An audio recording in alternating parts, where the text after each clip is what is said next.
Hello, ഇന്നത്തെ video ഒരു ആർട്ടാണ്. ഇതിൽ തീമായിട്ട് ഞാൻ എടുത്തിട്ടുള്ളത് നാച്ചർ ബേസ്ഡ് ആണ്. നാച്ചർ ബേസ്ഡ് എന്ന് പറഞ്ഞാൽ ഡേ ടൈമിലുള്ള നമ്മുടെ നാച്ചർ. അപ്പം ഇതിൽ ഉൾക്കൊള്ളിച്ചിട്ടുള്ളത് ഫ്ലവേഴ്സും സ്കൈയും അങ്ങനത്തെ കാര്യങ്ങൾ മാത്രമേ ഉള്ളൂ.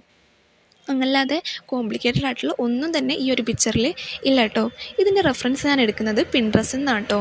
പിൻട്രസ്റ്റിൽ നിന്ന് ഈ ഒരു പിക്ക് കണ്ടപ്പോൾ തന്നെ എനിക്ക് നല്ല രീതിക്ക് ഇഷ്ടപ്പെട്ടു. ഞാൻ എന്തായാലും വിചാരിച്ചു ഇതെന്തായാലും ട്രൈ ചെയ്യണമെന്ന് എനിക്ക് തോന്നിയിട്ടുണ്ട്.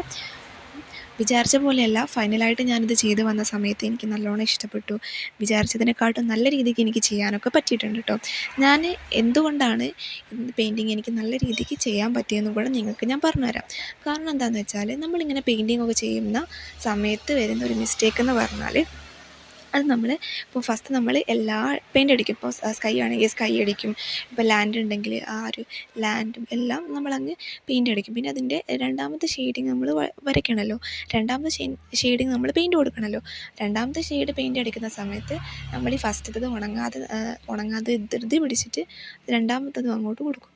അപ്പോൾ എന്ത് പറ്റുമെന്ന് വെച്ചാൽ, ഈ രണ്ട് കളർ ഫസ്റ്റ് കോട്ടും സെക്കൻഡ് കോട്ടും അങ്ങോട്ട് മിക്സായിട്ട് മൊത്തം എന്താവും, ഫ്ലോപ്പ് ആവും. അപ്പോൾ നമുക്ക് തോന്നും അയ്യോ പെയിൻറ്റിങ്ങോ അതെനിക്കൊന്നും പറ്റൂല എന്നൊക്കെ തോന്നും. അതാണ് നമുക്ക് വരുന്ന ഒരു മിസ്റ്റേക്ക്. അപ്പോൾ ഇതേ മിസ്റ്റേക്ക് എനിക്കും ആദ്യമൊക്കെ വരാറുണ്ടായിരുന്നു കേട്ടോ. അപ്പോൾ ഞാനിത് മാറ്റിയത് എങ്ങനെയാണെന്ന് വെച്ചാൽ, ഇപ്പോൾ ഫസ്റ്റ് നമ്മൾ മൊത്തം പെയിൻറ്റ് അടിക്കുക. അത് കഴിഞ്ഞിട്ട് അതൊന്ന് നല്ല രീതിക്ക് ഉണക്കുക.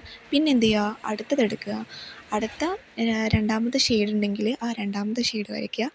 അതിന് ശേഷം അതും നല്ല രീതിയിൽ ഉണങ്ങിയ ശേഷം മാത്രം പിന്നെ പോയിൻ്റ് ബ്രഷ് പിടിച്ചിട്ട് അഡീഷണലായിട്ട് എന്തൊക്കെയാണോ വരയ്ക്കാനുള്ളത് അതൊക്കെ വരച്ചെടുക്കുക. ഈ ഒരു രീതിക്ക് വേണം കേട്ടോ നമ്മൾ വരച്ചെടുക്കാനായിട്ട്. ഈ ഒരു രീതിക്കല്ലാതെ നമ്മൾ ധൃതി പിടിച്ച് അയ്യോ എവിടെയോ തിരക്കിട്ട് പോകുന്ന രീതിയിലൊക്കെ വരയ്ക്കുന്നത് കൊണ്ടാണ് നമ്മളെ പെയിൻറ്റിങ്ങൊക്കെ ഫ്ലോപ്പായി പോകുന്നത് കേട്ടോ.